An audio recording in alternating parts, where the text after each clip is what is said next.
Blade Runner is a movie directed by Denis Villeneuve and it stars Ryan Gosling and Harrison Ford. And this movie takes place in the year 2049 in Los Angeles, and this is a sequel to the 1982 masterpiece Blade Runner. And that movie stars in 2019, and this movie takes place 30 years after the first film. And this movie is all about this character named Kay, who is being played by Ryan Gosling.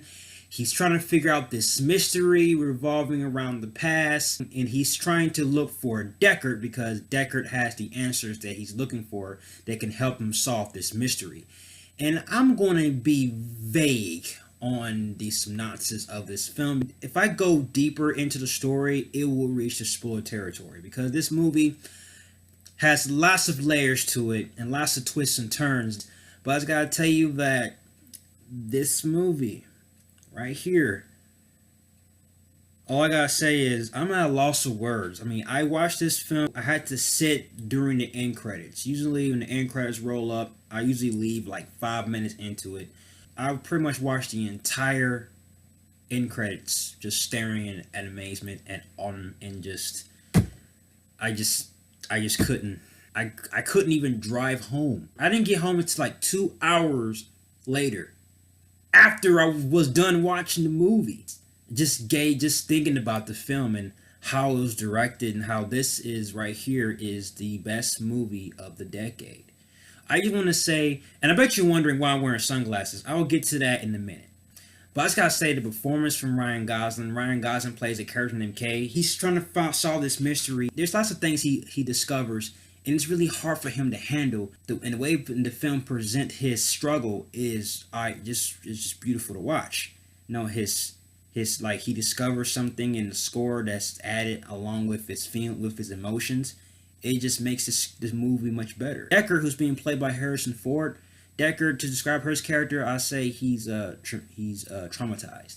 That's the best way I can do it. He's older, experienced, and traumatized for things that happen. I don't want to go deeper into that, but I gotta say his performance was definitely great.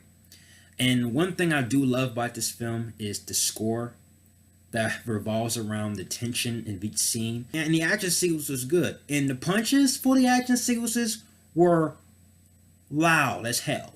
Like you can feel the punches. Each punch, you felt the punch. It's like you was getting punched. That's how impactful those punches were. I mean, the movie was loud, but that's a good thing. And even though it's loud, it gets you into the film. The performances from everyone did a great job. Jared Leto was in this movie, and Jared Leto's performance was outstanding. But one thing I just gotta talk about is the reason why I've lost my eyesight is Roger Deakins' cinematography. This movie is cinematic porn.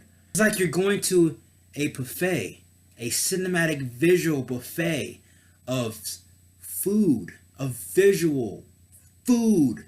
That your eyes is just eating and eating and eating and eating till your eyes are full for what you just saw, or is equivalent to like smoking cinematic weed, in that you smoke and you become cinematically high.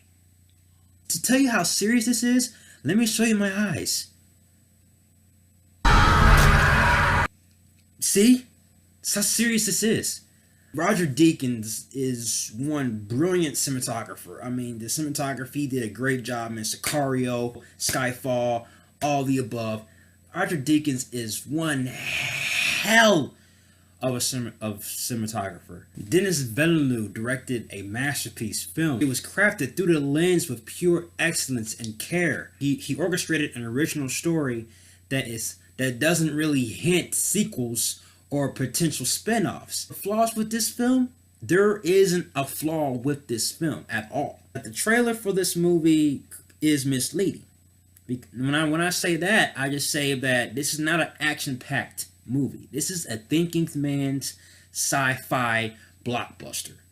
Maybe some of the audience won't like it because this doesn't have lots of action sequences. This is definitely one of the best sequels of all time. This movie is automatically in my top 5 movies of 2017.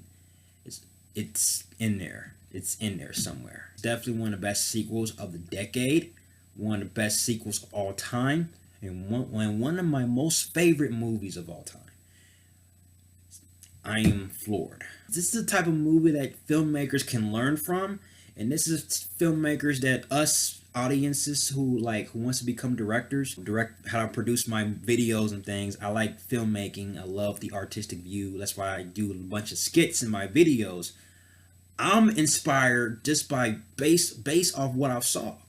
So I'm inspired to make more skits, make more artistic skits for each review that I drop.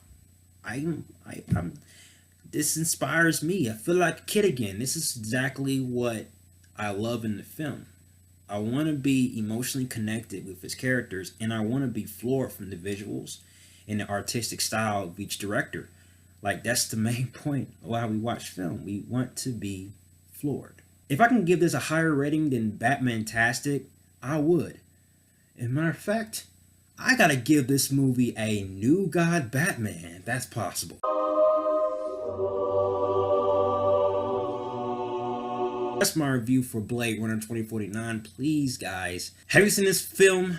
Please let me know. Comment below. I have to call my doctor and set up a doctor's appointment because I think I may have gone blind. So if you like everything you see and you agree, click right here, join me and the Batman family. I have more Batman-tastic reviews in the way. You have been warned. Till then, ciao.